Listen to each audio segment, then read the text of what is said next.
Hello, ladies. Thank you all for joining me this evening. This is Coach D. Nicole of She Shares Network. And getting started today, we will be discussing taking pride in who we are as individuals. I know in many different ways we've discussed this topic before, and I'm just wanting to reiterate the value in understanding who you are and not just understanding it, but being proud of who you are and what you have to bring to the table. So, getting started with this, we will discuss identity. And our identity is should be firmly rooted and grounded in our purpose and God's will for our lives. And so, in finding what our identity is and beginning to then take pride in that, we have to understand what our purpose is. And in endeavoring to do so, I always encourage people to just walk in the direction that you're currently walking. There really is no need in finding your identity to do any stops and evaluations and things. What really needs to happen for one to be in touch with her identity is simply for her to begin to evaluate where she currently is in life. So for each of us as women, we have to take the time to be introspective enough to understand that our journeys are our own. There's not a person in this world who can walk the roads that are for us to walk. There's not a person in this world who can do the things that are for us to do. So in understanding that, there begins to come great pride in what we have to offer as individual women, what we have to offer as individuals within our homes, within our families, within our circle of friends, within our workplaces, and otherwise. There's great pride once you begin to understand the full weight of the fact that there is not a person in this world who's been called to do what you have been called to do. There's not a person in this world who even has the ability or the capacity to do what it is that you yourself have been called to do. Okay? So in understanding your purpose, rest firmly in the knowledge that our purpose really is the conglomeration of everything that we've been through up until now.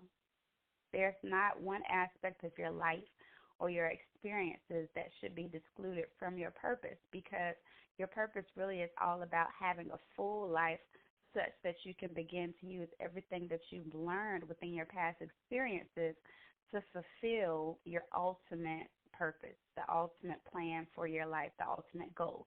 Now, many of us like to discuss the conflict, so to speak, between our plans and God's will. Yet God's will not be done in our lives in cases where we won't acknowledge that it's being done. Okay, so obviously, as I've mentioned numerous times before, God operates outside of us. He does not need our okay. He does not need our approval. He does not need a support or a rating. He's going to operate however he sees fit, and there's nothing that we can do about it, thankfully. Okay, outside of that, though, when God is operating in our lives, if we aren't humble enough to see what is being done and to see how he's doing it, or to see how he's leading us exactly where it is that we are to go, then how then will we ever be able to see his will, his plan, his purpose for our lives? So the goal is not just to have your own plans, but to see the will of God being done, okay? To see his will being seeing his will manifested in your life, and then begin to jump on board with that awareness, okay? Now, there are many times when what you've already outlined for your life was already in accordance with God's will, such that that may be the sole reason why you're doing some of these things.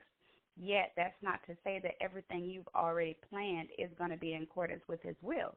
So that's when we go back to the drawing board and we really don't stop anything that you're doing, but take the time to be introspective enough. Whatever it is that you're doing, you must question yourself and ask or figure out if that is in alignment with the purpose for your life. Okay, so plans versus purpose. Purpose is always going to supersede plans, because if your plans aren't in accordance with your purpose, then they will very immediately, very frequently be shut down. And many of us have had the great fortune of having that happen, because our plans don't operate within the will of God, so they will not be honored as such. They will not be blessed as such, which is why I've said time and time again that when you're operating within the will of God, things become so much easier. When you're operating within the framework of obedience, life becomes so much easier. The things that we battle and the things that we fight just seem to come to us so easily once we're being obedient, because when you're being obedient and when you operate in accordance to purpose, there will not be a doubt, a care, a concern in this world that will stop you from doing what is for you to do. There will be no confusion, okay? There will be no senses of lack, because you in that moment, okay, you on that path will understand that you're doing is for you to do, and you will not let anything come in your way. And so that's why it's really urgent for us to, on a frequent basis, to take the time to analyze where we are in life and do what we can to be in full awareness of what is supposed to be our purpose, what is supposed to be our path in life, okay? And let your plans be in submission to that, because your plans and everything else will be very counterproductive if they are not in alignment with your assignment. Now, does anyone have any questions for me? Or anything that you would like to add to the discussion?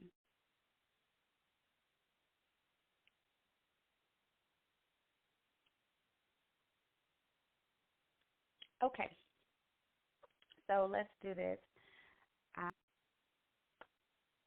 Begin to close your eyes and reflect within your personal life the areas that seem the most difficult for you, the things that have seemed the hardest for you to achieve, or the hardest for you to find clarity in those situations. And I just want you to evaluate those things in this moment. And this is with your eyes closed, just to begin to think on everything that's caused you stress and strife, everything that's burdened you, everything that's really seemed like it's been too much for you to bear.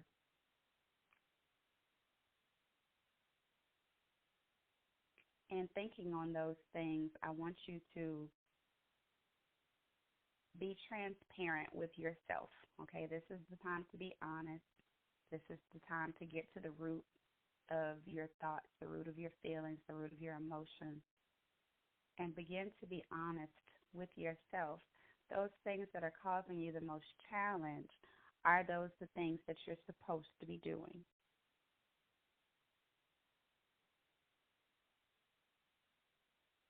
And sometimes we like to feel like we don't know what's going on. We like to pretend to be oblivious to the reality of our situation. We like to deny the fact that we have, first and foremost, women's intuition. Whether you have clarity or discernment or not, each of us has the intuition of the woman. So taking those things, those skills, tools into consideration, you have to seriously ask yourself, those things that are causing you the most problems, are they for you? As I mentioned the other night, if you're chasing something, is it yours? Is it for you to have? And if you're chasing it, will it appreciate you, or will you appreciate it once you actually get it? Okay? So again, this is a moment for each of us to reflect on everything that's causing us the most challenge in life, understanding that we're here for a purpose, okay? And we have to be honest with figuring out what that purpose is, so that we can take pride in who we are and what we bring to the table. And I'll tell you from personal experience that there is a lot of pride in things that make you happy. Those things that you had to chase down and fight for, you're proud when you get it, but you're not proud of that process.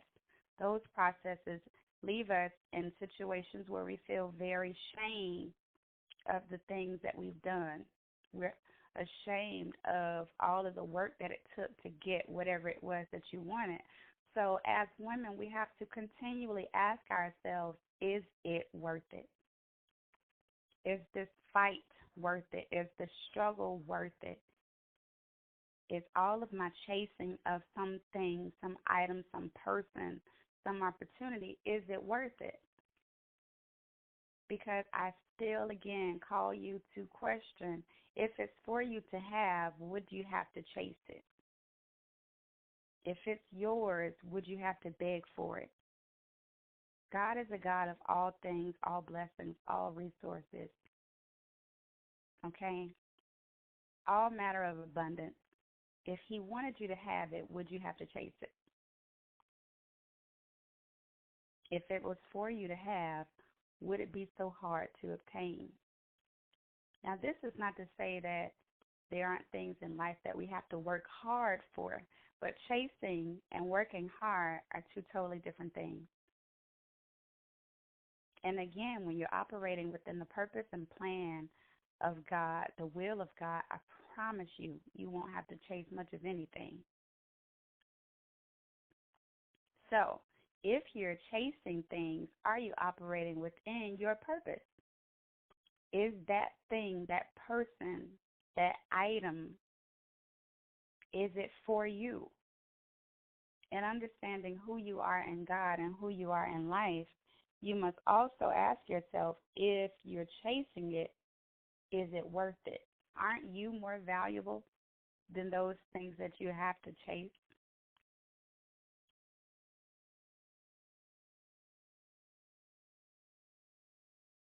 Aren't you more valuable to God than having to beg and plead for anything? We have to recall the story of Job, who lost everything. Job had everything, he lost everything. And in him losing everything, Job, not once did he beg for anything. He didn't beg to have his stuff back. He really just operated in the constant understanding that he would have it back. And that's the type of operation that we should walk in on a daily basis. We should, as daughters of the King, operate not begging, whining, pleading, and complaining with our God, our Father, for anything, simply because we know that we can expect everything, because that's the type of God that we serve. We don't have to chase down what's already ours. Just as with Job, he didn't chase things down. He knew that they were his. He knew that it was for him to have certain things. And it wasn't for other people to cause him to doubt himself, or it wasn't for even his own thoughts to cause him to doubt himself. Job didn't base his blessings off of what he could see. He based it off of the God that he served, based it off of the promises of God. He based it off his own identity in God. Now, how can we, as women, as leaders, as Christians, say that we serve an awesome God if we're walking around here begging him or anybody else for anything? I have to ask myself, how awesome is God if I'm begging? I should not be begging. I should be expecting. I should not be pleading. I should be praising.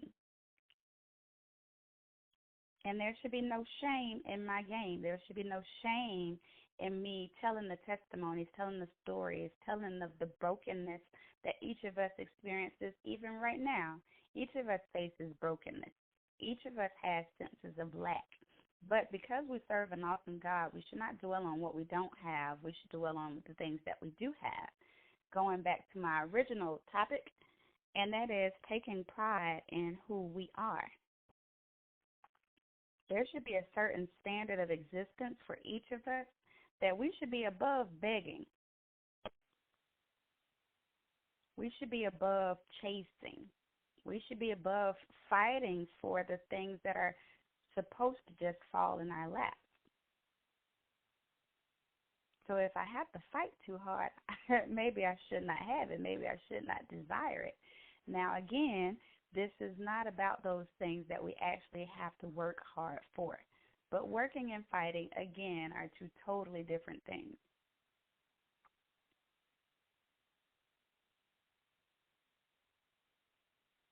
Okay? So I want each of you to, again, reflect. Reflect on what it is that you expect out of life. And this is not what you want. Because, see, some of us can't have what we want because we don't expect it.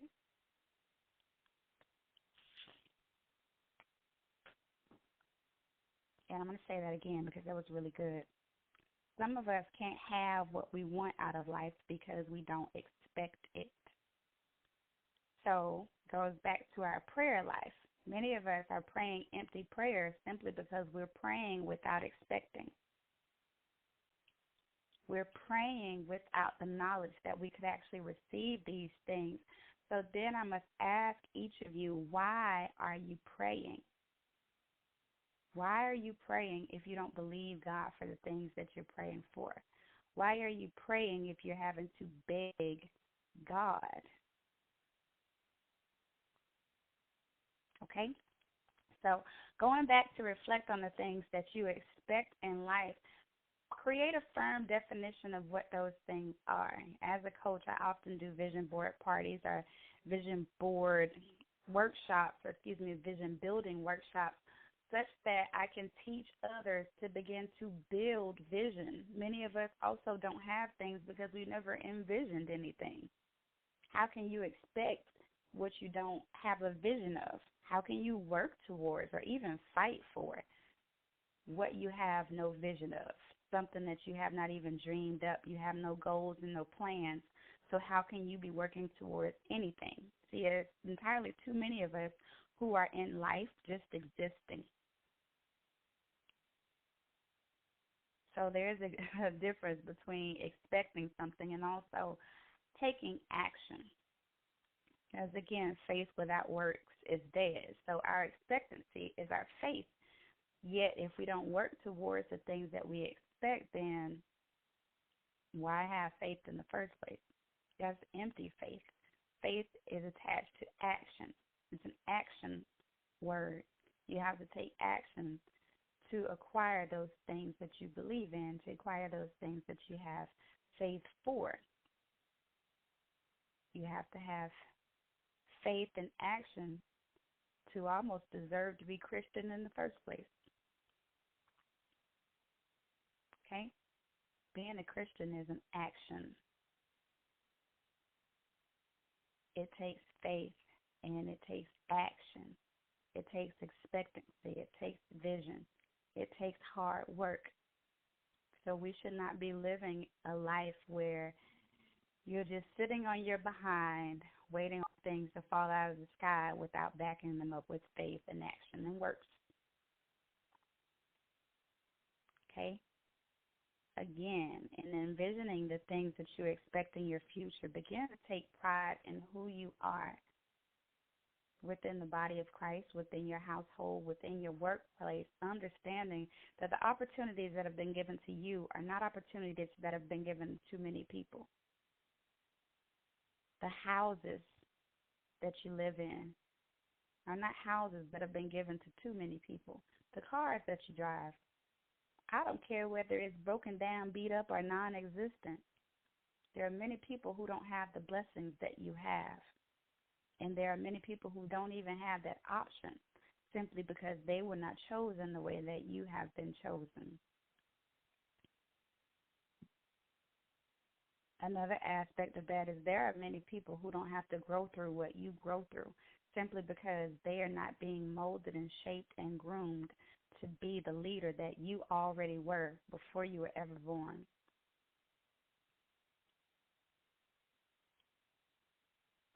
So stop complaining about bad things. Stop whining about bad things. Stop dwelling on the bad things and look at the good in those situations. Why did that happen to you? Because your purpose in life required it. Why did you get pregnant at a young age? Because your purpose in life required it. Why did you get raped before? Because your purpose in life required it. All of the pain, all of the agony, all of the letdowns, every time you had to do everything by yourself, it's because your purpose in life, your destiny required it. Some of these things we have to experience so that God can grow our faith, understanding that if any of you have experienced not being able to eat when you wanted to, not being able to sleep when you wanted to, not being able to come and go like you wanted to, not being able to do as you please, not having the money to buy and take care of your kids. God did these things to grow your faith. So imagine where your faith would be if you never had to cry out the name of Jesus. Imagine where your faith would be if no one ever broke your heart. Imagine where your faith would be if you were not now happily married, understanding that before you got married, you endured many, many things, a great many things before you arrived at your husband. Where would your faith be if you didn't overcome your obstacles?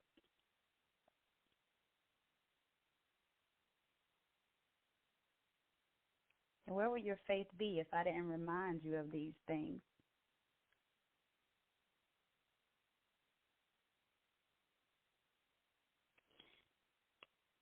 I had a young lady send me a prayer request. She said that she was having a bad day and she wanted to be added to the prayer request list. Understand, ladies, that this call does not exist for us to be lazy about our personal prayer life.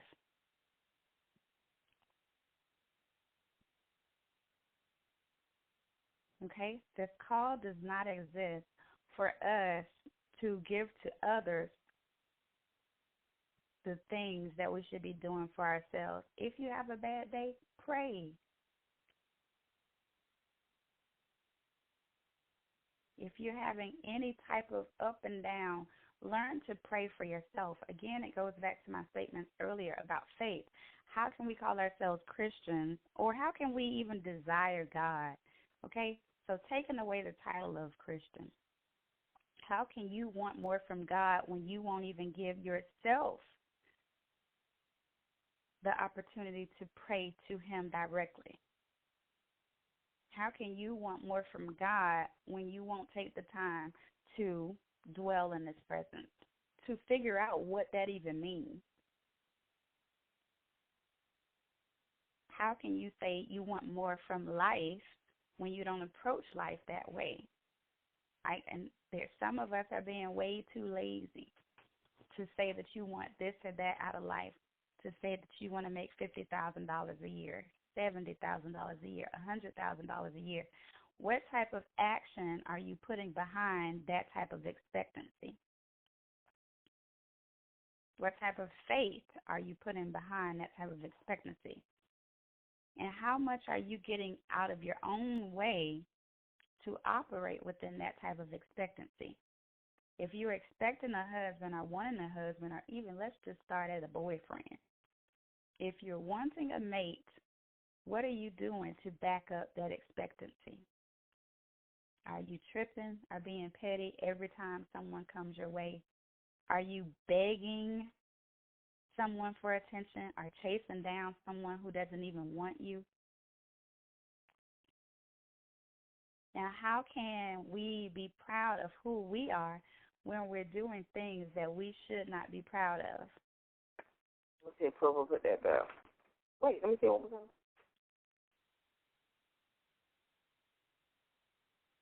Okay?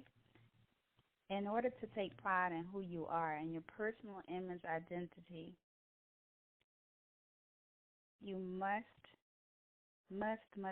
uphold a standard where you commit yourself to prideful actions, behaviors, prideful interactions with others.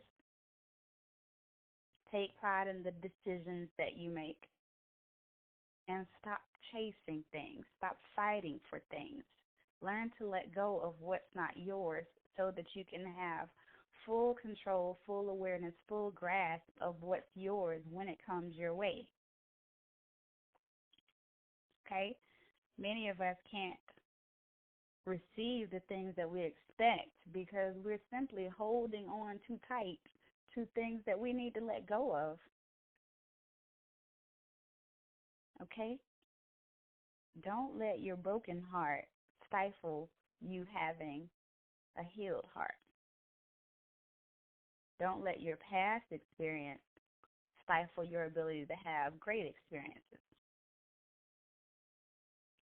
Don't let your histories undermine your expectancies. Right? I want to encourage each and every last one of you to begin to take pride in who you are. Take pride in everything that you've experienced, every bit of hurt, every bit of pain, every bit of brokenness. Every time that your heart has been broken, take pride in all of those things. Every time that your pillow has been soaked with tears, begin to take pride in the process that you were undergoing in that time. Okay? Taking a quick mental review of every area in your life where you're lacking right now. Begin to take pride in God's ability to provide everything you ever even needed. And stop worrying about the lack. Stop focusing on the lack and start focusing on the areas in your life where there is great abundance. All too often we blind ourselves to the abundance in life because we're so busy focusing on the areas where we need something else. When will we ever be happy? When will we ever be content? Because our eyes are all too often focused on what we don't have, while never readily appreciating the things that we already do have. Okay? Take pride in everything that you've encountered up until now, and take pride in who you are, so that in everything that you do from this point on, you can begin to expect nothing less than the best.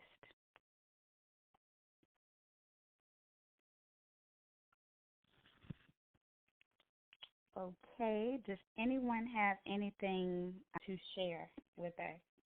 Anybody have a testimony or prayer request?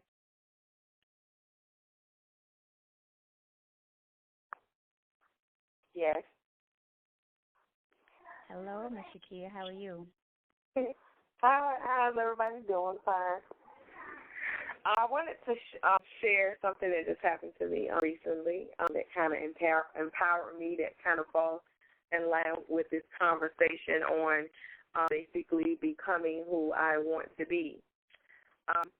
I've been trying hard for, a few years to actually become who I wanted to be, which is a nurse. I'm studying to be an LPN, but it's kind of hard because I have 4 children.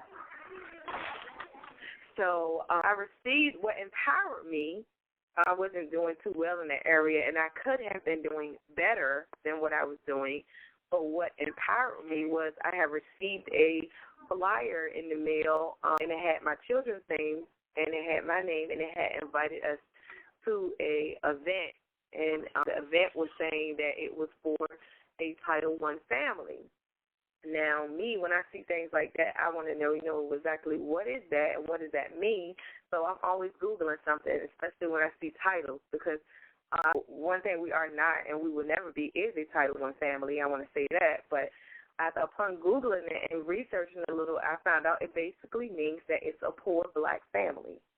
So that was like, okay, 1, we're not going to go to the event. I don't care if it's free. And 2, I'm going to frame this piece of paper, and this is going to be my motivation. So the days that I'm tired or the days that I don't feel like it, when I get up and I see this piece of paper, I'm going to make sure that's going to be my empowerment, and it's going to keep me going until I get what God has for me and reach the goal that I'm supposed to have reached many years ago.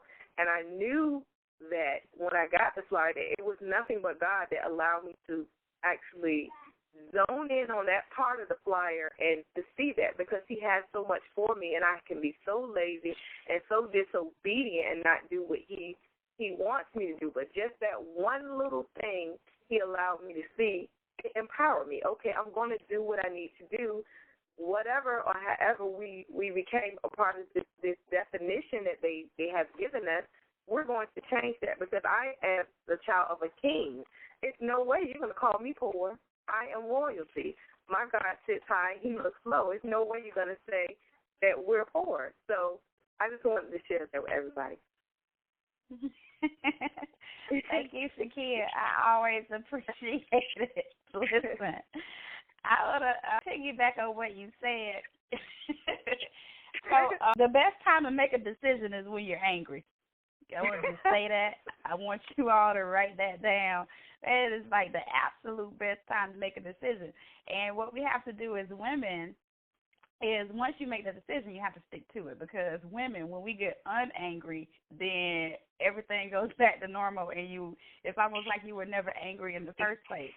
Amen. So I really do want you to take notes from what she said. Within each of our lives, we encounter things that infuriate us. Like me, I don't typically use that word, but I've been using it fairly often, so I need to evaluate what's causing me to say that word and use that same type of passion and turn it into something that is positive.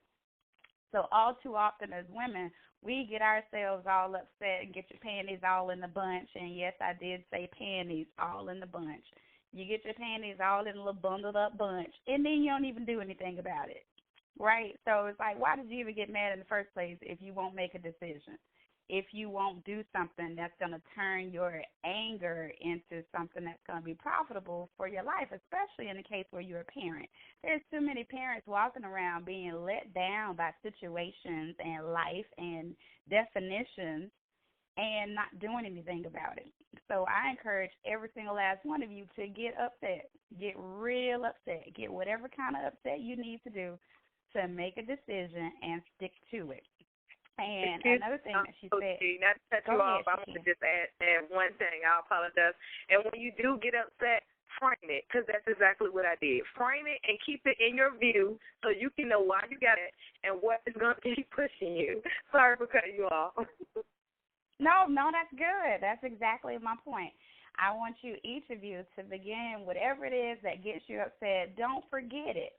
You know, I used to have to do that in relationships. I used to have to write down what happened, because I was one of those types of people, and I probably still am, where something happened, I sleep on it, I'm good. The next day, I'm so good. Done clean forgot whatever it was that infuriated me.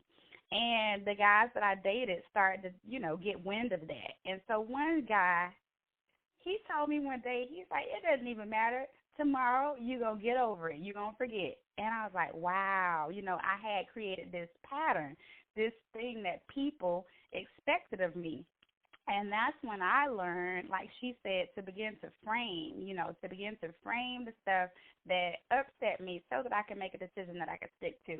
Women all too often are driven by our emotions, okay? So when your emotion is not a negative one, we can't make a firm decision, We can really tell somebody to kick rocks when you're upset. But, when he sends you some flowers, or when he smiles, or he send you a little text message, then everything is messed up. And we will never arrive at happily married like some of the rest of the women, because you're too weak to have a standard, or you don't remember whatever it was that infuriated you, or you don't stick to whatever your decisions are. So just like she said, I want you to get mad. I want you to frame it. And I want you to also, most importantly, do not let people create a definition for you that you do not want to uphold. Do not let another person's definition of you create your standard of existence. Do not let another person's expectancy of you determine how much you expect from yourself. Because there are entirely too many of us minority women that are allowing societal definitions, community definitions, even church. We go to churches where all they preach and teach is brokenness. All you're doing is overcoming. You've been overcoming all your life. I don't know what churches y'all go to where nobody ever overcame. All y'all been doing is fasting and praying, and nobody ever got what they were fasting and praying for. That, to me, seems like a waste of church. Now, if you continue yourself to find yourself in situations where you're allowing people's definitions of you or people's limits for you determine the limits that you set for yourself, then that's your fault. You are at the mercy of everybody else because you've not taken pride in who you are. Okay? And that's what we have to do. We have to not allow ourselves to be dictated by the expectations of other people. You have to get mad with whatever situations you're facing and use those things to create the expectancy that you want. Okay? Use those things to propel you to the goals that you want to achieve and the definition of yourself that you've designed. Thank you for sharing. Anyone else who has something that they would like to share? Anyone who has something that they would like to add to the conversation?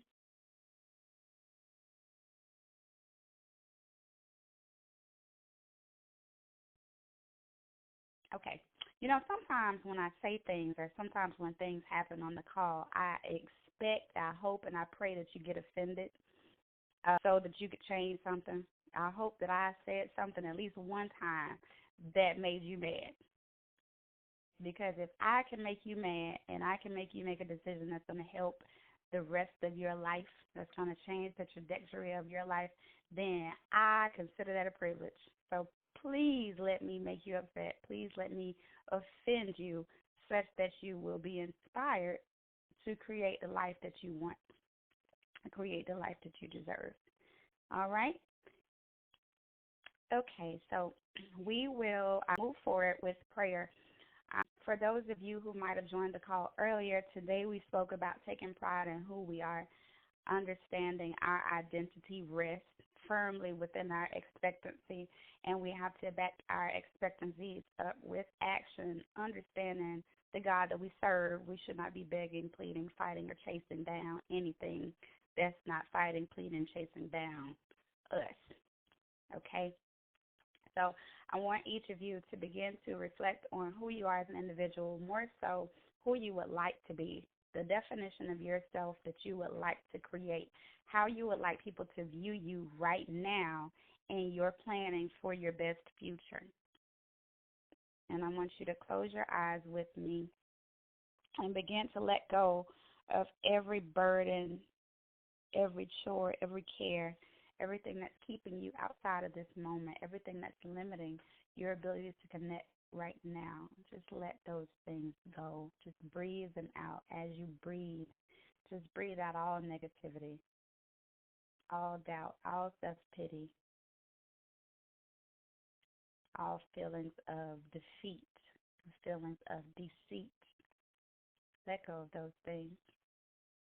And take another deep breath in, firmly placing yourself within the current moment, allowing yourself to just lose yourself in this moment. Let go. Let go. Father God, in the name of Jesus, we come before you, Father, in full expectation and full acceptance of your masterful abundance for our life, Father. I plead the blood of Jesus on this call right now for every woman who's not been offended at all by this call or by anything that's happening in her life right now, God. I pray that you would have us to be offended by life in such a way, God, that we will change our own trajectories in life, Father. I pray that we will be offended by things, people, places, God, conversations, such that we will shut it down in areas where things need to simply be cut off, Father. I pray that we will stop chasing our tails, Father. I pray that we will stop chasing ourselves around empty blocks, Father. I pray that we will stop prostituting ourselves and our feelings, God, with nothing to earn in return, Father. I pray that as women, we will begin to uphold a standard, Father, that is in perfect alignment with our assignment from you, God. I pray that you will continually to bless our hearts, our minds, and our souls, Father, such that we can have the fruits of our lips, God. And I pray that our lips will speak nothing less than the best of your fruits, God, everything that you would have us to have in this season, God, let it be so, Father. Everything that you would have us to see in this season, God, let it be so. Everything that you would have us to sow in this season, God, let it be so. Let us open our eyes, open our hearts, our minds, our spirits, God.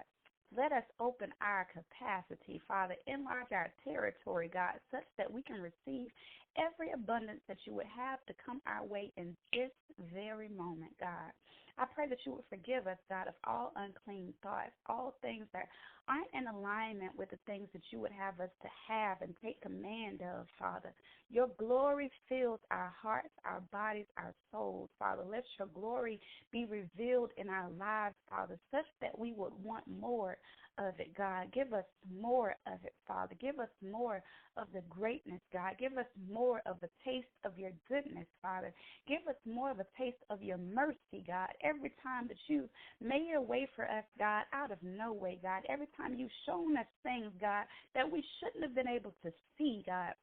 Every time you've had us walk away from situations, circumstances, and people, God, that should have entrapped our minds, our bodies, our hearts, and our souls, God, I thank you, God, for the release, God, that you've released us from the things that had us disconnected from you, God.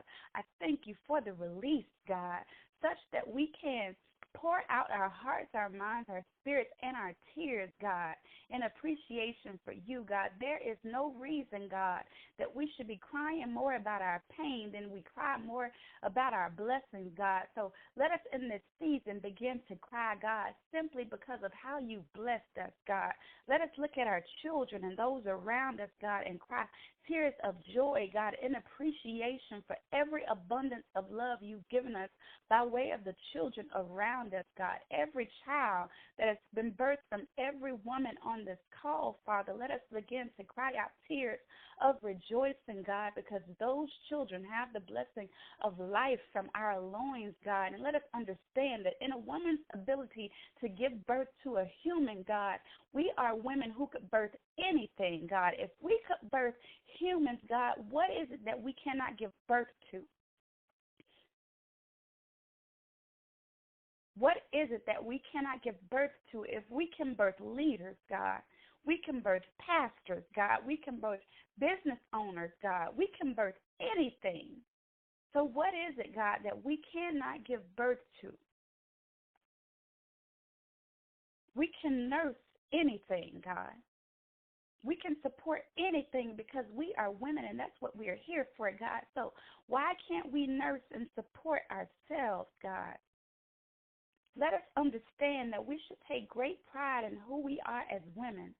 First and foremost, before anything, God, on an individual basis, let us begin to take pride in who we are as women. God, we birth nations. We birth nations.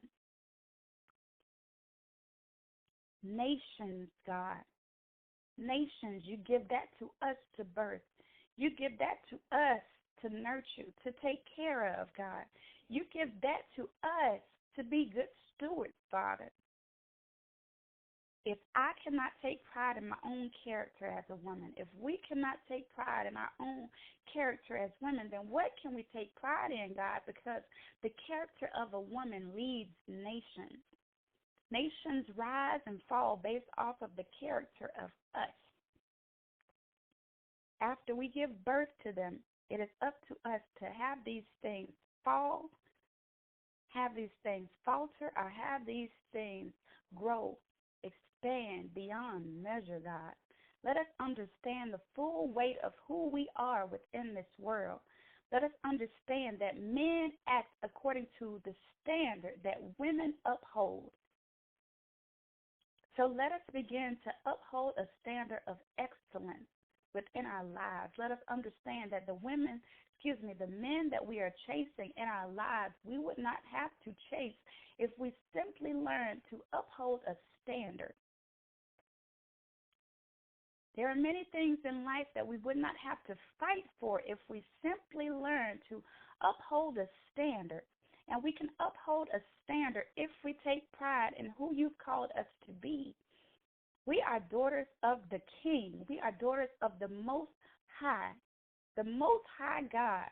So why are we begging for anything?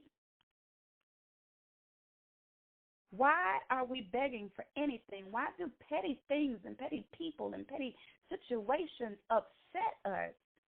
Do we know who we are? Do we know who we are? Why are we chasing men? Why are we fighting for people and things that are not fighting for us? Why? Why do we do that? Do we have enough pride in ourselves?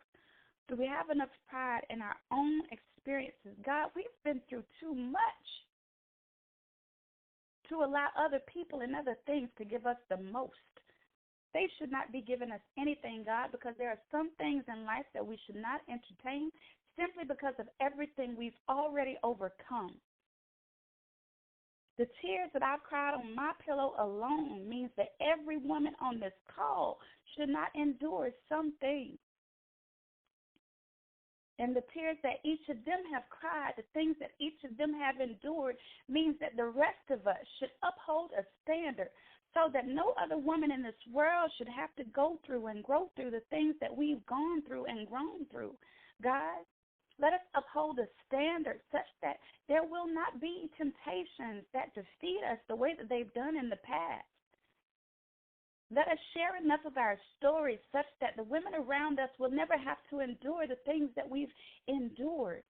For those of us who've encountered rape, abuse, sexually, mentally, physically, emotionally, those of us who've had to endure the throes of affection from family members, God, those of us who've been touched in illicit ways by family members and friends, God, those of us who've trusted men with our lives, God, only to see them take it at their fingertips, God, take it at the ends of their lust, God. We should not have to endure things time and time again. There are situations that we should no longer find ourselves in simply by way of the things that we've encountered and faced and overcome in the past, God. Our present should not be a reflection of everything that we've been through, but our present should be a reflection of everything that we're expecting from you, God, not just from ourselves. Let us stop limiting our lives to the possibilities of what we ourselves can do, Father, because in us there is nothing without you, God. So let us understand that we are bigger than ourselves because we serve you. You are our God. You gave birth to us who can give birth to nations, God. Let us lead ourselves to greater, God, because of who you are and who you are in us, God. Let us uphold a standard upon which no man could cause us to falter, God. Let us take pride in the women who you called us to be, God. Let there be no shame in every tear that we've cried. Let us not take shame, God. Let us not take our experiences for granted, God, because without those experiences, God, we wouldn't be calling on your name right now. Without those experiences, God, we would not want more of you now, God. Without those experiences, there would be no reality of you for us, God. So let us understand that there is a blessing in each lesson that we've experienced, God. There is a blessing in every trial, every temptation, every situation, every heartbreak, every heartache, God. There is a blessing in everything that we've faced until now, God. Our missing fathers, missing mothers, God, missing lovers, God. There is a blessing in everything that we've gone through up until this point, God. There is a blessing, God. So let us understand that you can heal our land if we only open our eyes to the blessing of our situation and our circumstance. God, I thank you for the lack in our lives, God, because that lack causes us to learn to lean and depend on you every time lights have been cut off. God, every time there has been nothing to eat in houses, every time 4 pairs of eyes looked up to any woman on this call, God, looking to us to know what to do next, God. Let us understand that people around us look to us to know what to do next. They look to us to see whether they should cry or whether they should smile, God. So let us understand that our smiles change lives, God. Our smiles help people to expect more from themselves, God. Let us learn to smile despite the things that we grow through, God, and let us understand that everything that you bring us to is an opportunity for us to grow. Let us understand, Father, that others look to us for support, God. So let us support ourselves enough to be able to support someone else, God. Let us learn that we need to stop chasing things, God, and we need to chase after you. Let us learn that we need to stop fighting for and stop fighting with other people. And let us understand that we need to fight for ourselves, God, in operation of what you would have us to obtain in this life, God. Let us stop chasing people. Let us chase after you, God. Let us stop chasing after our own beauty, God. We exist in such a shallow world, such a shallow society, God, where the way that we look determines everything, God. I bind the spirit of beauty right now, God, because if beauty keeps us from yearning and depending on you, God, then we don't want it. Let there be a sense of humility, God, that flows throughout our life, such that we understand that beauty is not everything, such that we understand that our weight, our appearance, our hair, perfect hair, is not everything, if anything at all. God, our hearts are everything, our minds are everything, our faith is everything. And if we can't have those things, why do we want any of the rest of this stuff at all? God, let us chase after you in this season like we never have before. Let us begin to uphold and set a standard that others around us will aspire to simply because we put smiles on our faces despite every disgrace that we've encountered in life. Everything that we've encountered in life has not been enough to break us, God. So let those things that have not broken us be what is exactly needed to mold us and shape us. If it did not break us, God, let it make us. None of those things have broken us, God. That's why we're here today. So let us learn to give you glory, all thanks, all honor, all praise for who you are and who we are in you. Let us begin to take great pride in ourselves. Let us begin to uphold a standard, Father, that we could be proud of, a standard that is not dictated by our outside appearances, God, but is dictated by our inner man. Father, and let our inner man be a lady that is pleasing in your sight, a lady who is the exemplification of grace, the exemplification of bliss, the exemplification of peace. So let us stop begging, crying, pleading. God, let tears no longer wet our pillows for petty things. Let tears wet our pillows because we are simply in awe of everything that you have already done for us, God. If you don't do anything else, you've already done more than enough, in more than enough ways, God. We can't even begin to count the ways, count the things that you've done for us. Count the things around us, God, as far as the materialistic things. And let us learn to stop attaching our lives and our blessings to the material things. And let us begin to connect ourselves and our lives and our expectancy, God, to spiritual abundance, such that we understand in our spiritual awakening we have everything on this physical world that we could ever even want. God, I pray that you will continually enlarge our spiritual territory so that we can receive more from you, more goodness, more grace, God, more mercy, more faith, more vigor, and more passion, God. I pray that you will continually bless the women under the sound of my voice such that they can be a blessing to those around them, God. And I speak peace and grace in their lives and mine as well. I pray these things and all in your Son, Jesus' name. Amen.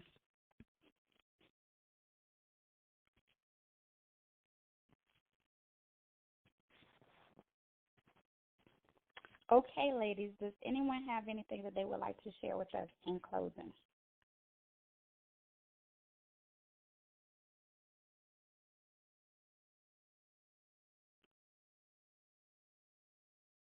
All right, well, I would like to commend each of you for joining the call and for your commitment to yourself and your commitment to God as well. I pray that your obedience causes you to find yourself being chased down by abundant blessings.